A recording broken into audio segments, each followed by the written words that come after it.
everyone, and welcome. Thank you all so much for joining us today for this live stream event. My name is Alexia, and I am the program manager of the Microsoft Reactor Toronto. I will be sharing session resources with you in the chat, but before we begin, I'd like to quickly review two items: our code of conduct and event guidelines. First, please take a moment to review our code of conduct. Microsoft Reactor seeks to provide a respectful environment for both our audience and presenters. We encourage engagement in the chat, but please be mindful of your commentary, remain professional and on topic. And secondly, our event guidelines. The session is being recorded and will be available on demand through our Microsoft Reactor YouTube channel in about 24 to 48 hours. I will be sharing the link in the chat for our on-demand content. And if you have not been on a live stream through YouTube before, please note that you must create an account on YouTube in order to have access and interact in the chat. You can set that up now, and if you're unable to use the chat but have questions, feel free to reach out to us through social media or on our website.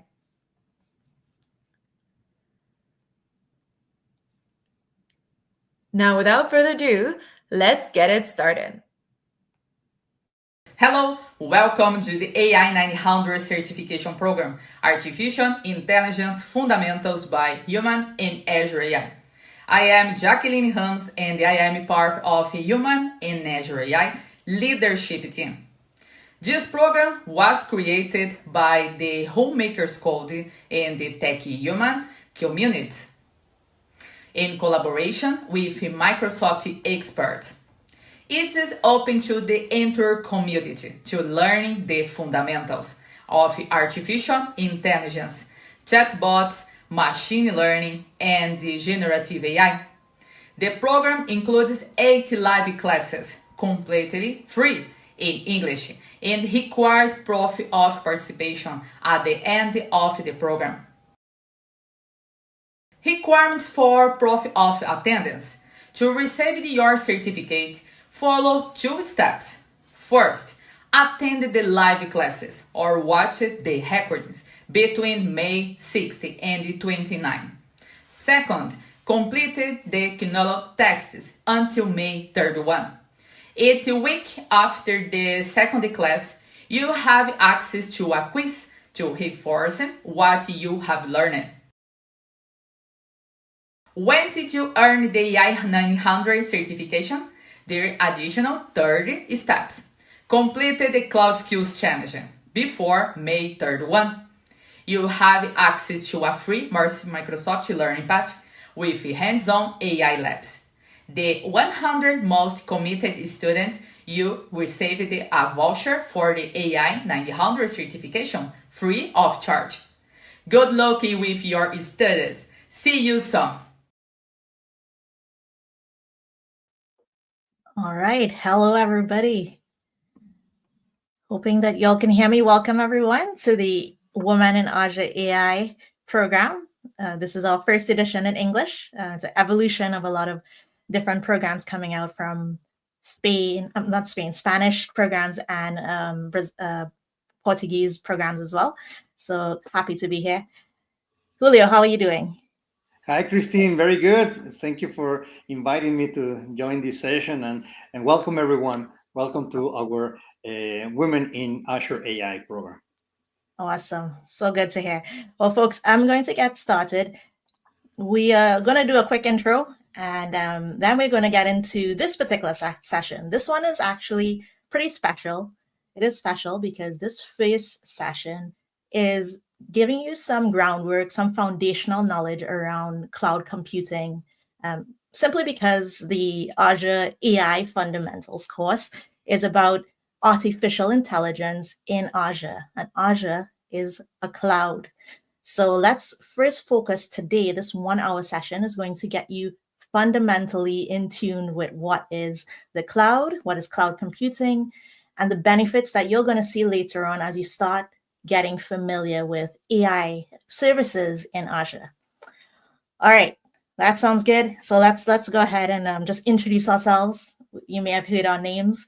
My name is Kristen Dirkising. I'm a Microsoft technical trainer, a Microsoft certified trainer, and I also mentioned a few previous roles that may be more in tune with what this particular course is, this particular session at least, because it's around the cloud. Just like to also recognize previous roles that I've been in around actually being on the ground floor, walking the halls of the data centers in Microsoft Azure, as well as later on taking on a short stint in actually helping training data center technicians around in Microsoft. So I am actually hailing out from currently in Toronto-ish, as I say, Canada. So I see a lot of folks mentioning where you all are from. So welcome. So happy to have people from all over the world. Thank you all so much for joining. Initially, I am originally from Trinidad and Tobago. So I have those two flags mentioned on the screen. And wonder if anyone else is from there as well. Feel free to put that. But I'll pass it on to you, Julio. What about you? Thank you very much, Kristen, and welcome everyone once again. So my name is Julio Cruz. I was born and raised in Mexico, and I see some people from Mexico. So gracias por unirse. Other guys from Chile, from Panama, so Spanish speaking. Bienvenidos todos. Now I live in the United States, in Arizona, right, with my family. I started my career as a tester and a developer on the software side, but now I have different roles as a solution architect, security architect. So that's a little bit about me. I see people from joining us from all over the world, right? So we have people from Brazil, sejam bem-vindos, from Germany, guten Tag, willkommen. We have people from all over the place. I think that I saw someone from France, so bienvenue, merci beaucoup. So a lot of people from different places. Welcome everyone, and we hope that you enjoy this session. Such an amazing job, Julio. You're pretty good at least at a minimum, being able to greet persons in different languages. I need to learn that from you for sure. Awesome. Welcome everyone again. We also are being joined by wonderful moderators in the chat. We do have Barbara Andrews, Alma Marquez, and as well as, I believe, Cynthia as well as joining us as well to help support in the absence of Jacqueline. So very, very fortunate to have you all here with us. We also have a reactor moderator here to help as well. So thank you all so much. So without further ado, I'll get straight into the content. All right, so as I mentioned, today we are focusing on a bit of fundamentals around cloud computing.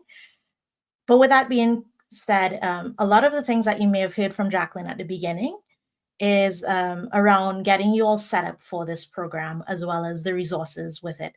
So what I'm showing on the screen right now is a QR code, a link, and a bit of a snippet that will explain what you can find in that path. So I'll encourage you all to check that out. That will be your go-to sort of textbook to help you support in your learning journey throughout this program. So feel free to have a look at it. I'm sure the moderators may drop it in the chat as well. And of course, you can revisit the video again if you forget this link at all. All right, good stuff. So we are going to get started on what is cloud computing. I'm going to help us dive into this wheel at a very fundamental level to get us all comfortable with it. We're going to talk about a little bit of benefits around the cloud, as well as the different types of services that you can see with the cloud. All right, so first up, I have a question for everyone, and I'll actually challenge everyone as well. If you take home something today, if you want to have to be a conversation starter, ask a friend, a family member, ask someone in your community. If you're trying to have a conversation, ask them, what do you think what is the cloud? I would love to hear what you all think as well. Feel free to put it in the chat. What do you think is the cloud? And if you have someone nearby you, feel free to ask them as well. Julia, what's your take on this? You've had any interactions where people come up with interesting ideas or anything you've probably heard about what is the cloud? Yeah, well, it's a common topic in our days, especially people that they are actually using the cloud, but they don't even know. Like, for example, email, or there are some services out there, right? For music, for images, and for many things. So people are using the cloud and they don't even know it. And when you ask them, what is the cloud? What do you think that is the cloud? People like say, I'm not sure, but maybe it's something to upload my files. That is a very common answer. Something to upload my files in a drive out there. But there are people that they don't have a clear understanding of what is the cloud and what the cloud can do for them. Yeah, no, absolutely. Variety of question answers, I'm sure we will hear. So what I'm seeing in the chat going through is like we're seeing different things around. Person saying storage, person saying I hate it as a joke that it's cloud is someone else's computer. I'll probably put a pin on that for a second. It's something that includes servers for storage security reasons. Wonderful answers coming in here, and you'll actually on the ball, right on track with what it is. I didn't see anything out of the ordinary. I remember asking my niece, Aria, I was like, hey, Aria, what do you think is the cloud?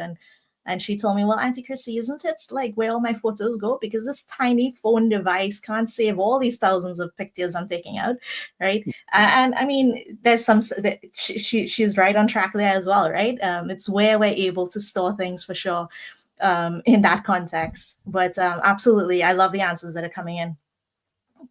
Good stuff. All right, so that is a question and a challenge I'll have for you all to ask people as well. In the context, all of y'all are on the ball so far that I'm seeing. It's all about utilizing to the context of a cloud service provider's infrastructure to be able to leverage services that are hosted on there.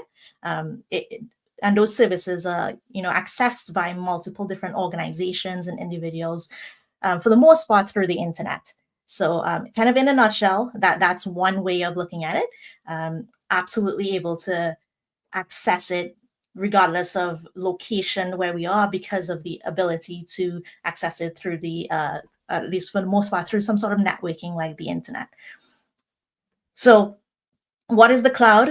We get an idea of that. And in this case for Microsoft, we talk about Azure. Azure is the name that we will hear that is synonymous with the cloud with Microsoft. And at least in the context of the AI-900, we're going to be talking about Azure AI services, and that will be utilizing the Azure cloud for that. So leaning in more to that around what is cloud computing. Cloud computing is a term that we use that refers to delivery of those services over the internet.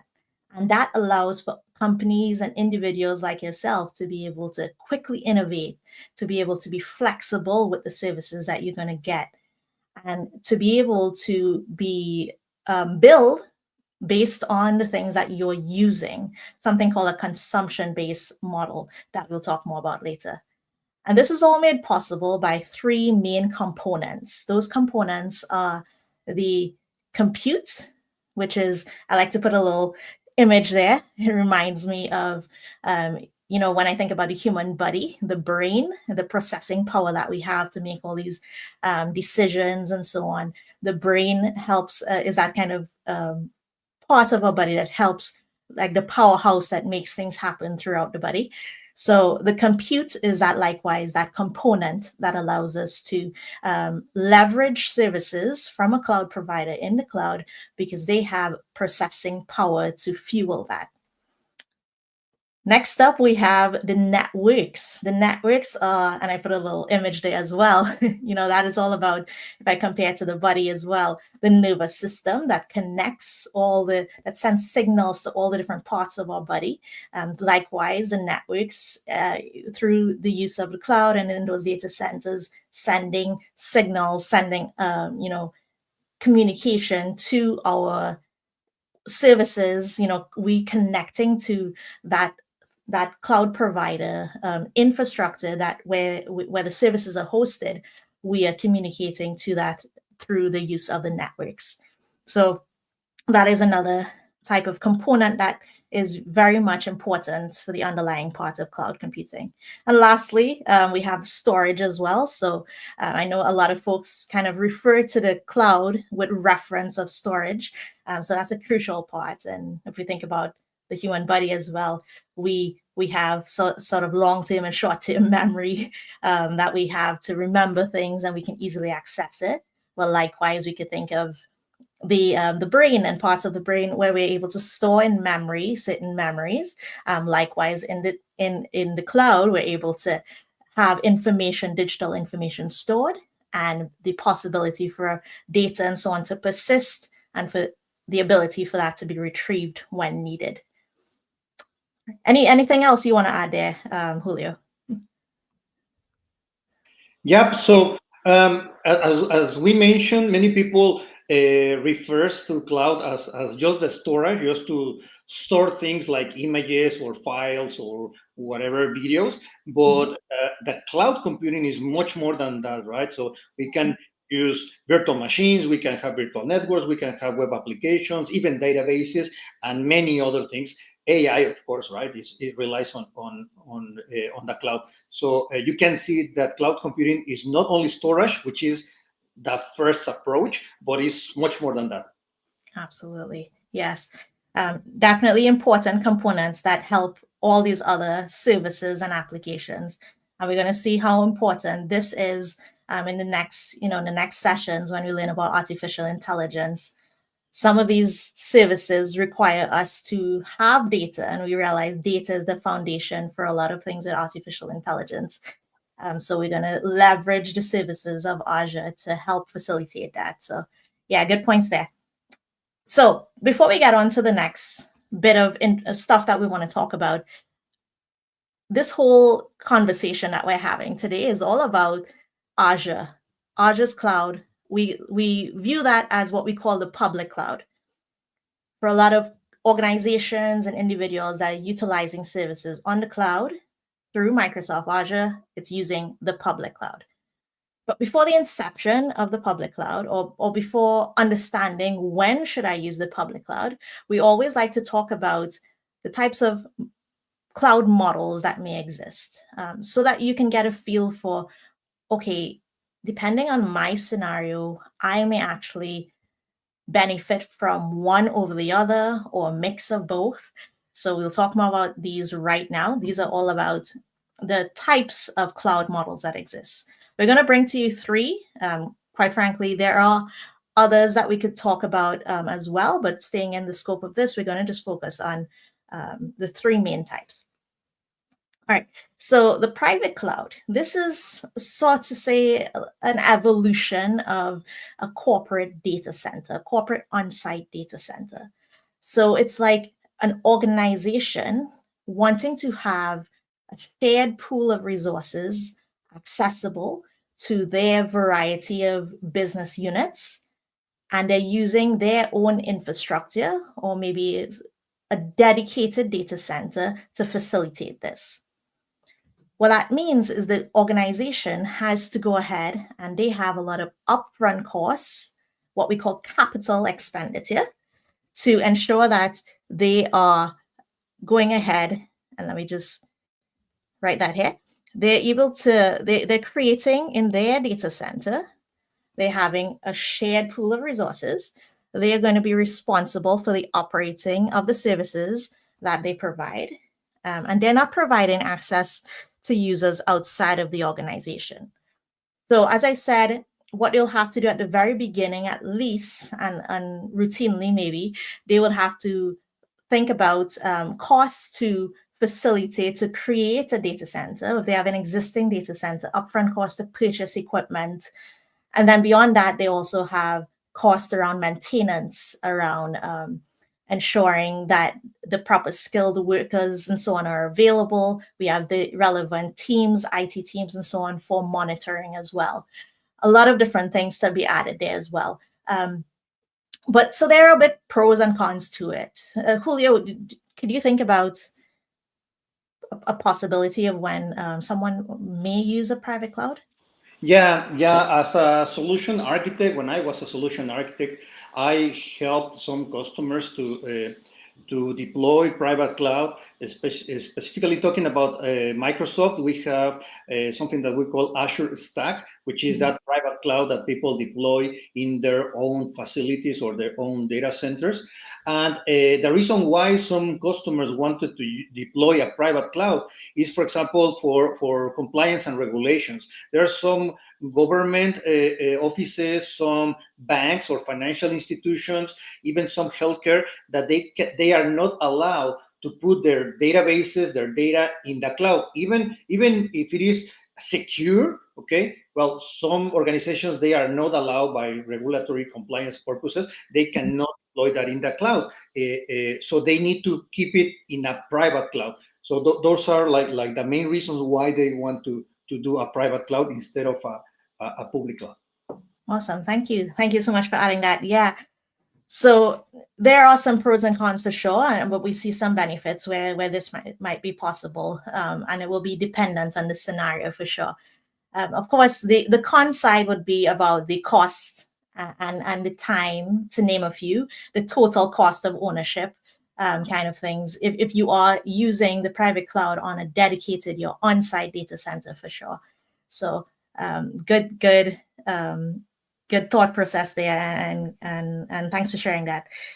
Now, we bring this because, this is the evolution of an on-premises data center. The truth that we want to kind of share here is leaning into what are the benefits about Azure. And when we see Azure, we're kind of looking at it from the standpoint of what we call the public cloud. All right, so let's go ahead and talk about that. So when we think about the public cloud in general, regardless of cloud service providers, these are where a cloud service provider has these data centers located somewhere in different places, maybe globally, and they have housed a lot of infrastructure dedicated for the ability of pooling those variety of resources, the power, cooling, networking, and so on, for multiple different organizations to leverage, to go ahead and, I want this service. I'm located in Toronto. I have this, but I'm in this particular industry.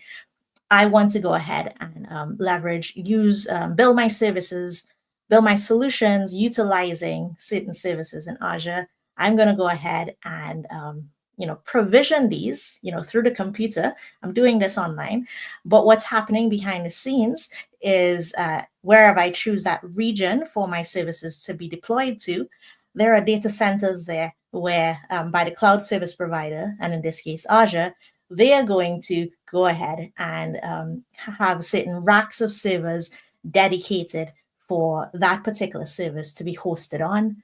And the entire data center has power, cooling, and networking facilities to facilitate that, to keep the racks of servers running. They have dedicated technicians and management and operations.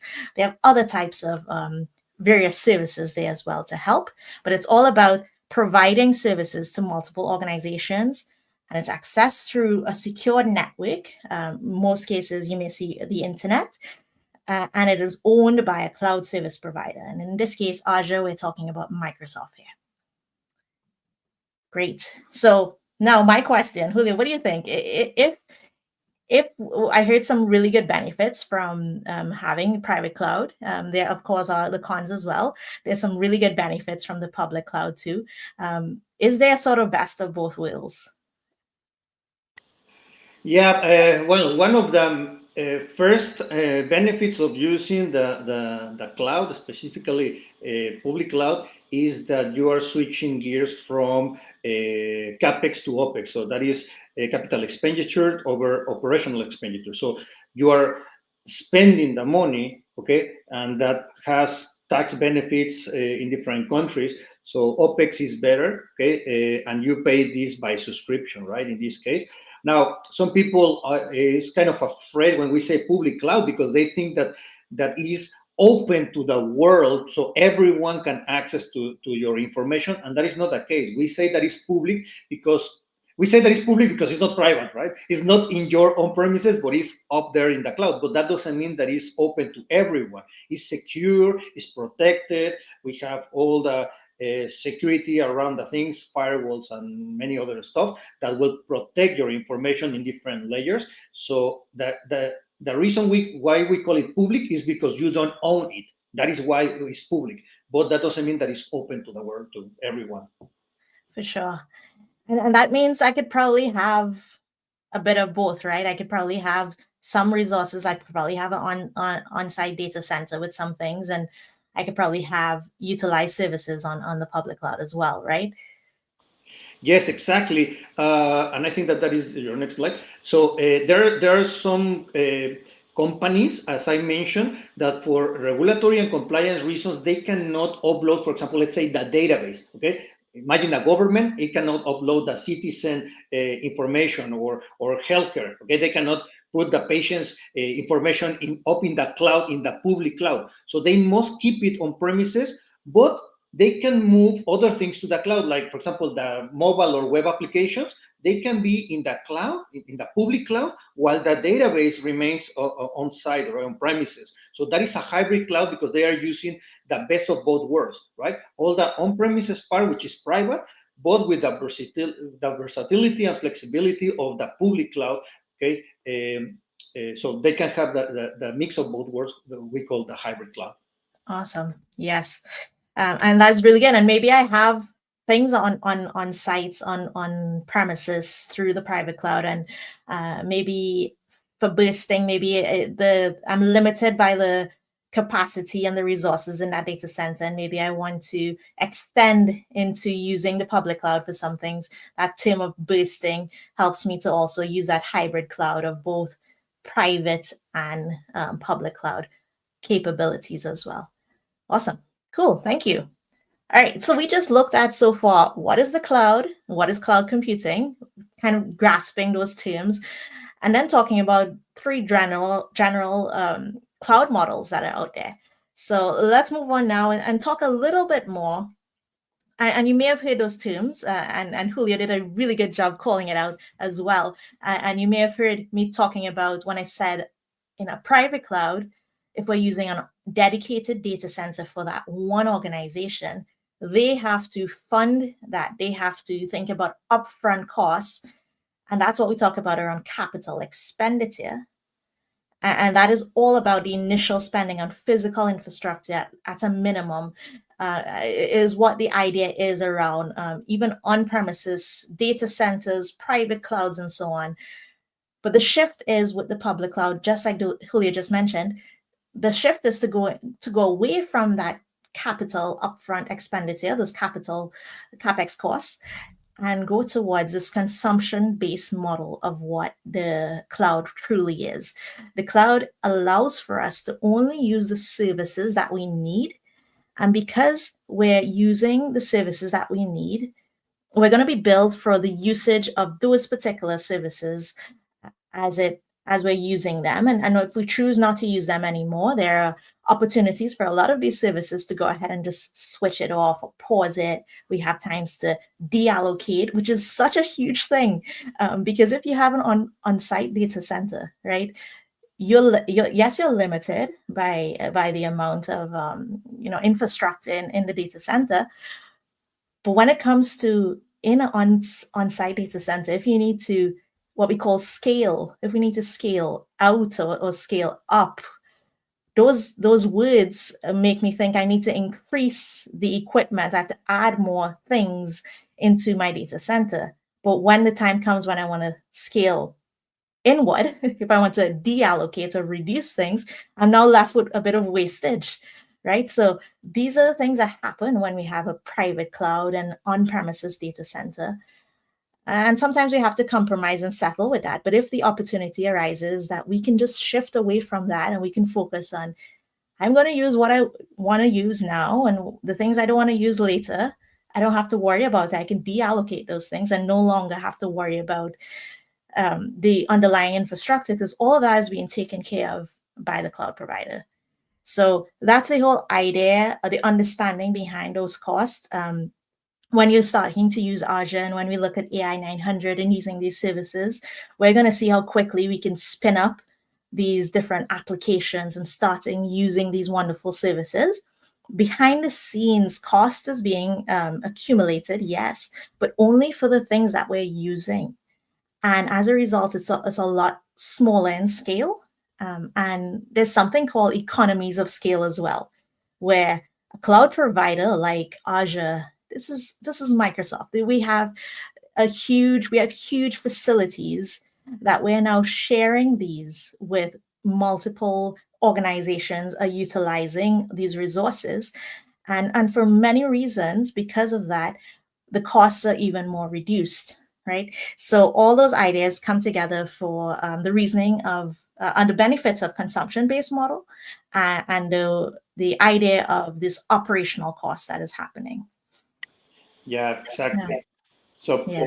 to give them an analogy to better Yeah. understand this capex opex terms and situation is, imagine that you need to move from one place to the other in your daily basis, right? So you can either buy a car, right, that you will need to pay for that car, right, upfront, and even if you don't use that car, you still paying for that car, right? Maybe you get a loan or you pay upfront, so you pay for that car even if you use it or not.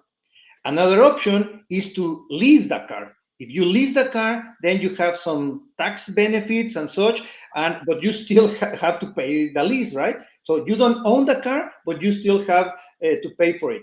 The other thing is to just Uber, right? So I don't have a car. I need to go from here to downtown. I'm gonna take an Uber. I pay for the ride, and that is it. Okay, I just pay for what I use, right? And that is it. I don't need to pay maintenance. I don't need to pay for gas, and I don't need to pay for anything. Okay, I just pay for my ride. Boom, that's it. That is OpEx. I just pay for what I use. If I go to downtown, I pay $50, but if I go further, I'm gonna pay 100. But you pay for what you use. That is CapEx versus OpEx. You pay Mhm. upfront, or you just pay for what you need. Yeah, absolutely. And that's the idea of going away from when we go towards the public cloud, it's going towards that operating costs. Yeah, great analogy there. Thank you, Julio. Right. And the underlying conversation there was all about that consumption-based model, just like like only paying for the trip from one place to another.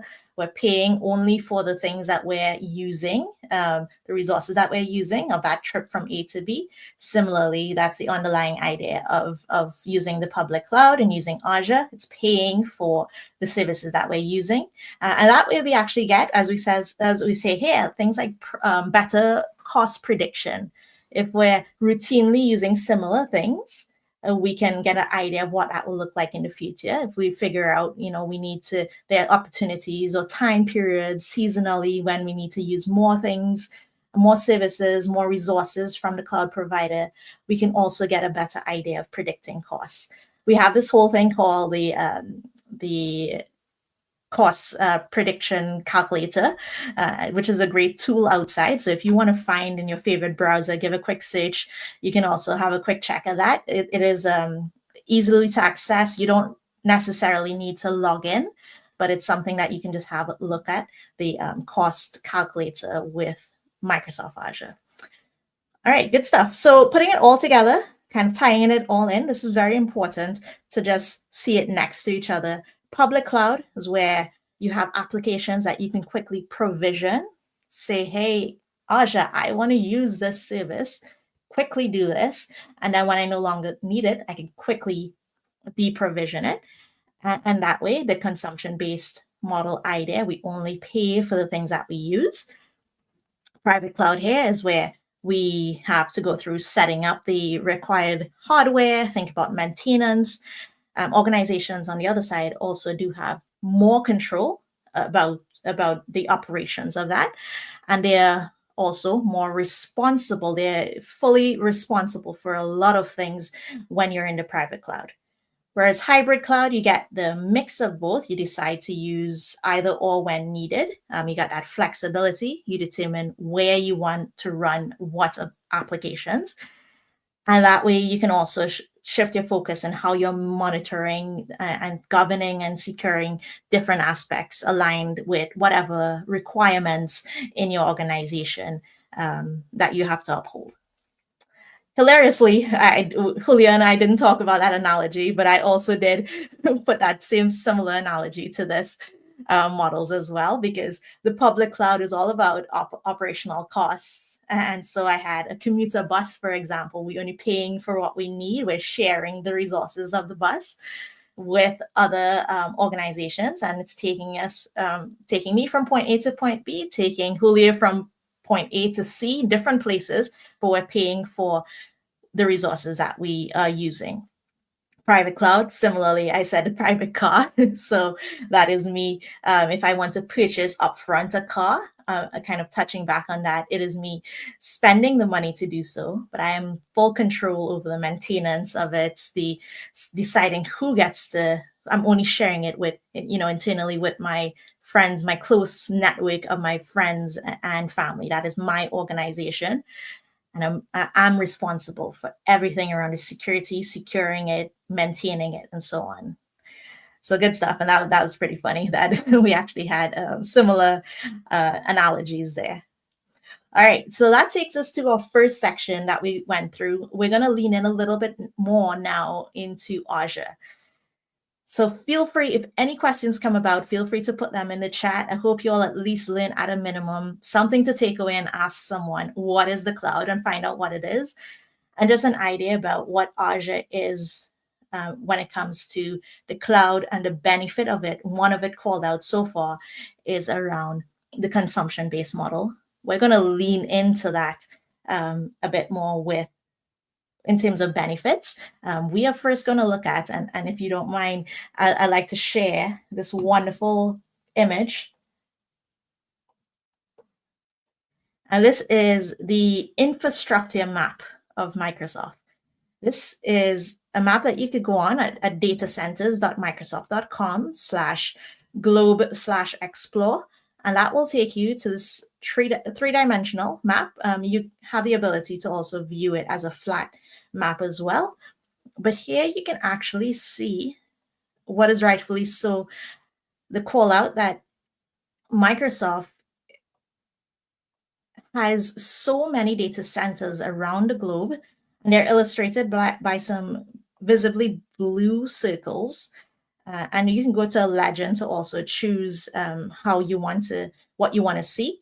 So you can also just call out here the regions of data centers, and you can just focus on that entirely. And what we have here, all those circles are the ones that are dictating the regions of where these data centers are around the world. Any fun facts about Microsoft data centers, Julio? How does it stand out with other providers? Yeah, thank you for asking that, Christine. Yeah, Mhm. something that people needs to know, and maybe we're not going to do a comparison right now with all other cloud service providers, but we can tell you is that Microsoft has more than 60 regions in the world. Now, 60 regions is not a data center. One region can have one data center, or it can go up to 12 data centers per region. So if you make the maths, okay, if we make the math that we have more than 60 regions in the world, and we can have up to 12 data centers per region, well, that is a bunch of data centers spread all around the world, right? And, Yeah. and this is also important to know and to mention that Microsoft is the largest cloud service provider, because that is going to help the customers to have a region in their place. There are some regulations in countries, for example, like Canada, like Europe with GDPR, and other countries that they don't allow you to have your information outside of your country, okay, or outside of your region, for example, in Europe. So if you must have your data, even in a public cloud, right, using a public cloud, but you must have it in your country, then you can have a region, okay, in your country. For example, Canada, we have 3 regions, and we have regions in Brazil. Of course, we have in UK, in France, in around the world. So that is why it's so important when you are looking at the different cloud service providers, where do they have regions in the world, and if there's a region in your country where you can place your data and you can be in compliance regulations and such, you can meet all those. So that's why it's so important. Nice. Awesome. Thank you so much. I will say, everyone, if you all can go to your favorite browser, feel free to go to datacenters.microsoft.com/globe/explore. And I'll challenge you all. Y'all mentioned where you all are joining in from. Have a look in the globe and see whereabouts is the nearest data center region from where you are located. That may be a place, a region where if you were to use Azure services, that's the region that you are probably going to choose. So for me, for example, I am located in Canada, and I have here Canada Central region. I click on it and it tells me a bit more information. It tells me the nearest proximity in terms of the nearest city that it may be located in. It gives me a bit more information. It tells me compliance, as Julio mentioned, things that it's following or aware of around industry and global compliance with the data centers.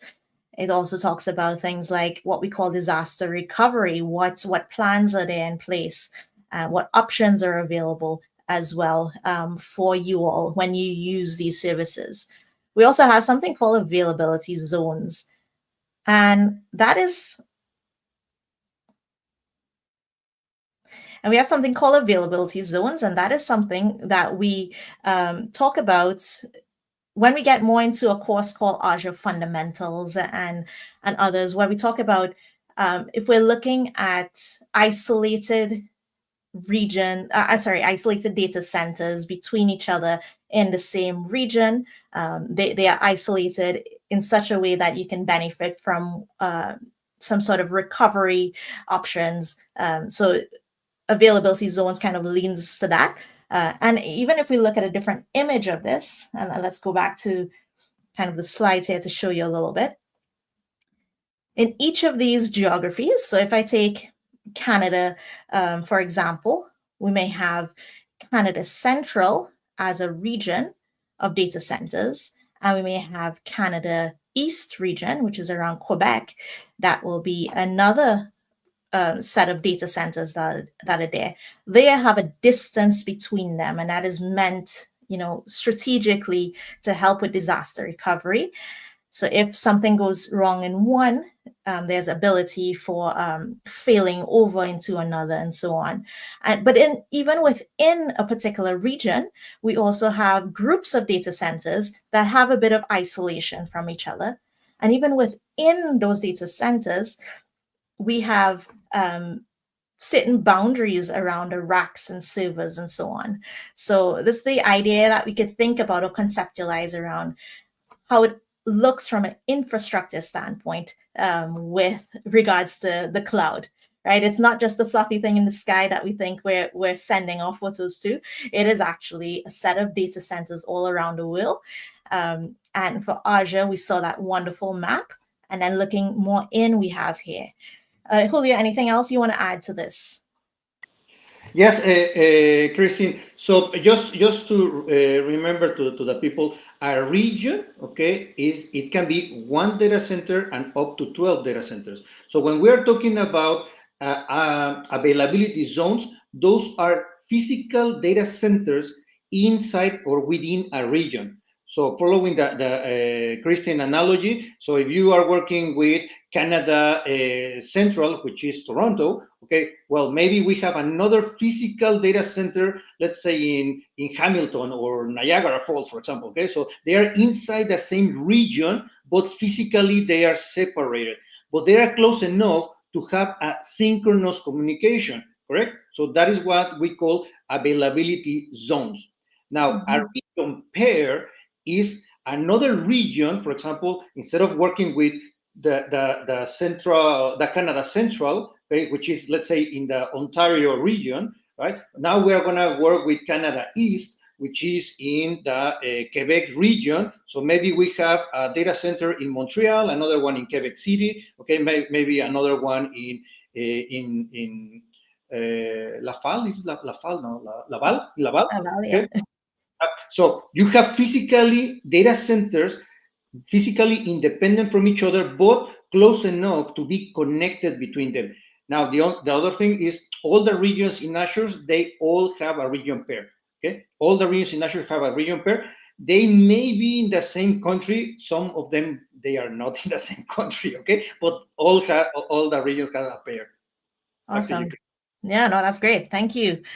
So wonderful kind of this depiction of it here. And I think it's really good to understand these things, because as we go about just taking advantage of like artificial intelligence services and all these wonderful services that we can get from Azure and Microsoft as a whole, we tend to forget or get disconnected from the true location and understandings of the hardware side of things, of what is actually powering and making these things happen. So it's really good to understand or get a feel for this. And I really I saw in the chat at least, I saw at least one person mention and a few others checking in about, their nearest region, to get an idea for it. So it's a really good idea. It makes things a bit more meaningful for me too, because as much as I'm taking advantage of these quick services, being able to quickly provision things, it makes me know that outside, like to understand the backbone of what's really happening, I have a better understanding behind the scenes, that where it is located, more information about what the cloud is and what really is driving these things. So really good idea to get a foundational understanding of this. All right, so when we talk about Azure and the public cloud as well, something else that we like to talk about are the benefits of the cloud. So I'm actually going to put all of them on the slide right now. I'm going to introduce you one by one. When I talk about the cloud, I'm talking about the public cloud. So we're talking about Azure, right? And what we're saying here is, because we're using the cloud service providers infrastructure at a minimum, we're using services that they're providing, we are going to get benefits like high availability.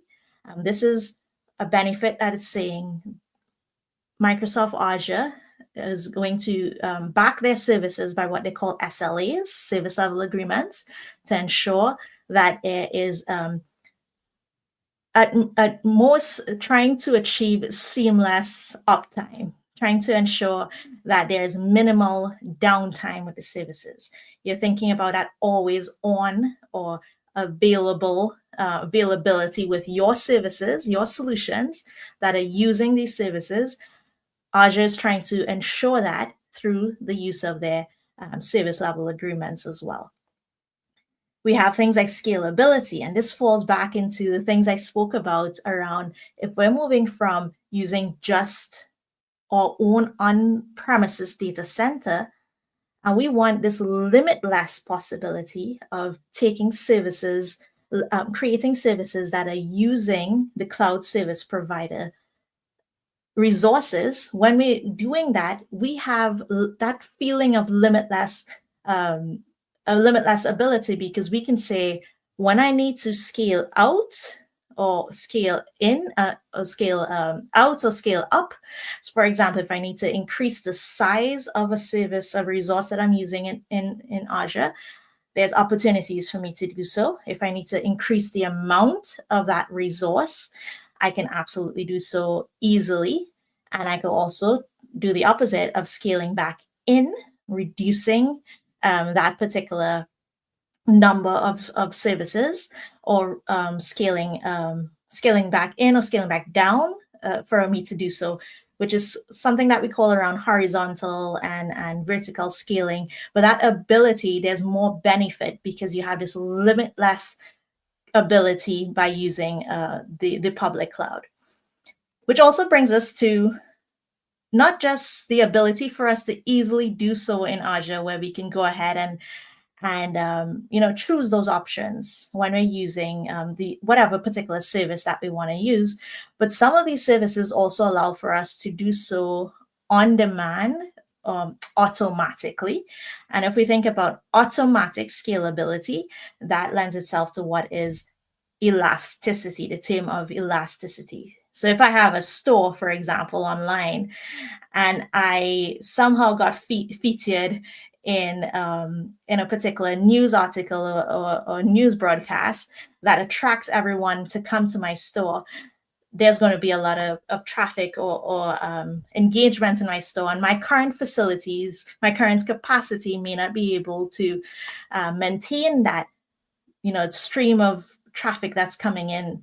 So by using some sort of dynamic scaling, which is elasticity, I can also ensure that the resources will increase when I need to and then decrease when I no longer need to. All right, so various benefits here, just calling out a few of them, but these are a variety of benefits that we definitely want to keep in mind and recognize as we start using Azure and the AI services. So when we start doing this in the entirety of the program, I want you to kind of be intentionally mindful of a few things, realizing how quick it is for you to be able to access the service. It may not be here in terms of agility, but how quickly you're able to provision things. That's another benefit. The predictability, knowing while you're provisioning these AI services, you're going to quickly see beforehand, before you create a service, you'll get an idea of what the cost will be. And as you start using it, truly after the program, if you do, start onboarding AI services, you're going to get a feel for that predictability with the cost, kind of understand how the cost will come up. Security as well, you're going to have so much security benefits that are going to be available to you. And if you don't know, security is actually the number one priority with Azure. So all of these benefits are what you're going to see come to life as you go through the AI-900 program and as you get more familiar with different Azure services. Awesome. All right, so to close off on this course, we do want to just bring to light, we know what the cloud is. We get an idea about what cloud computing is. We talked about these three different models. We compared it to a private car, a commuter bus, or a rideshare, and then using either or. We just saw some benefits there, and we are understanding about the consumption-based model. We're understanding about CapEx and operational expenditure, all these wonderful terms thrown at you today. Well, having known this, we are going to just talk about three main buckets of services of which you would realize when you start using Azure services, they may fall into them. And it's definitely building upon everything else that we talked about. So what we have here is infrastructure as a service, which is called IaaS or IaaS. These type of services are services where as an organization or individual that wants to use a particular service, they are going to say, hey, Azure, I want you to have the infrastructure that I'm going to leverage. I'm going to use your data centers and the networking and servers and storage to host a virtual machine, for example. That's an example of an IaaS service, an Azure virtual machine. I am going to provision that service on my laptop. I'm doing, clicks of buttons or running some code to do that. But behind the scenes, this portion is being handled and managed by the organization of the cloud service provider. I still have to go about and do my patching and updates all surrounding my virtual machine. Above that, I'm also adding on applications and I'm putting my data and so on through it. But the infrastructure of a service are services where Microsoft Azure is handling at a minimum. They are only handling the infrastructure side of things. All right. And then when we move to the next type, we have the platform as a service. So these are some services. I usually relate to them as I think about the P and I think about application-like services. So I know we have things like AKS and so on, where we can say, hey, Azure, you deploy the service that I want to use in your data center. You figure out, you help me with the operating system and certain tools and so on. But above that, I'm going to build my applications on it. I'm going to utilize those things that are provided to me. And above that, I'm going to still manage my data and so on above that. So you're going to see categories of services called platform as a service. And then we have the last one here, Do we know any software as a service services before I even say what this is, Julio? I'm gonna let you tell them. All right. So we have a couple of them, but Yeah, no worries. what's your favorite? I will think of it as the simplest one is think of any service where you just log in and you just start using it, and there's no worry about how the application was created, anything to maintain on that. You're leveraging that. You're just using the subscription that you have. So that Essence software as a service, I just think about subscription. Exactly. I see people put Dynamics, Netflix, Dropbox, all these different Power BI. Yes, beautiful. These are all examples, right? So these are services where we leverage from the cloud provider. All these different variety the servers, the networking, the data center, the operations, the actual tools that we use to build it. They handled all of that. They host these applications on some sort of portal, some place that we go and we just take it out of the box. Now, if you think about things like maybe M365 Copilot chat and those kind of things, those are out of the box available. M365 services, those are all examples there for sure. And your favorite fabric? Yes, my favorite fabric. If anyone knows me, I love Microsoft Fabric. All right, so we just put this all together to close off, right? And we are saying, as we go from an on-premises data center, and when organizations, individuals like yourself move to adopting different services with the cloud, with Microsoft Azure, for example, they are releasing some frustrations to that cloud provider and taking on less and less responsibility over behind the scenes workings. They are leveraging the cloud provider to do that. So we see the shift in responsibility. What is a key takeaway is that you as the individual and organization will still have full responsibility in the configuration and choosing of your accounts and your identities and the management of your devices and your data. All right. So that brings me to the last slide that we have here, which is about, I like to compare it to a pizza as a service. So if you want another way to take it away, I'll leave this here, and I'm sure y'all are going to look back and have a look at this as well. But this is another way of kind of seeing, okay, if I want a meal quickly, what's the best approach of doing it? And how does the responsibility shift? And that is a similar way for us to look at when we think about the shared responsibility model between a cloud provider and a individual or organization that's using their services, and how that shifts as well.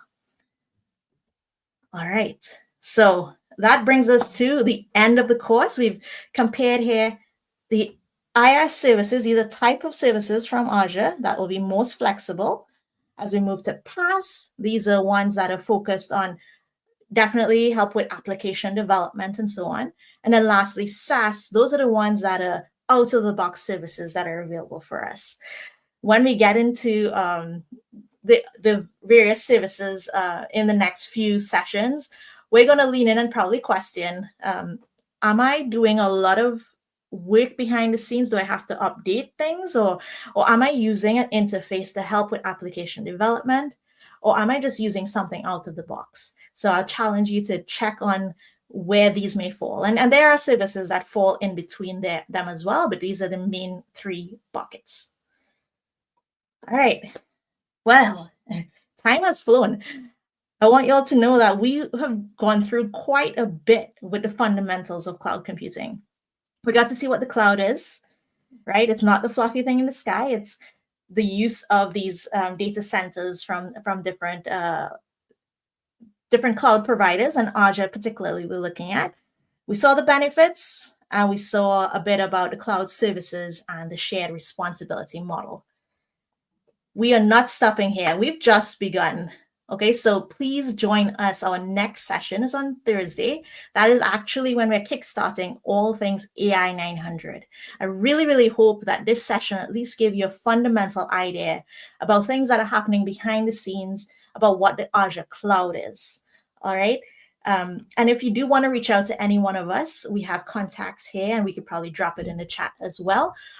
Make sure to feel free to add us on LinkedIn or follow us and give us a quick message, and we'll be happy to help you or just even say a hello.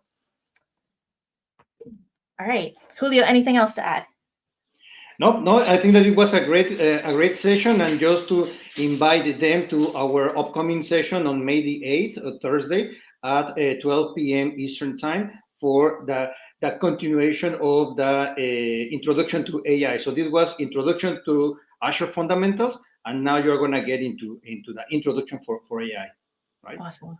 Good stuff. Thank you all so much. The program is going to be amazing with all things AI. Thank you all so much for joining us. It was such a great time to hear from you, or at least read your comments in the chat that is going on. And if you're all watching this in a recording later on, feel free to take a pause at each one of these slides and just question things a little bit more and challenge yourself to even look into more of the documentation in Microsoft Learn. Thank you all so much, and we'll see you again on Thursday. Thank you.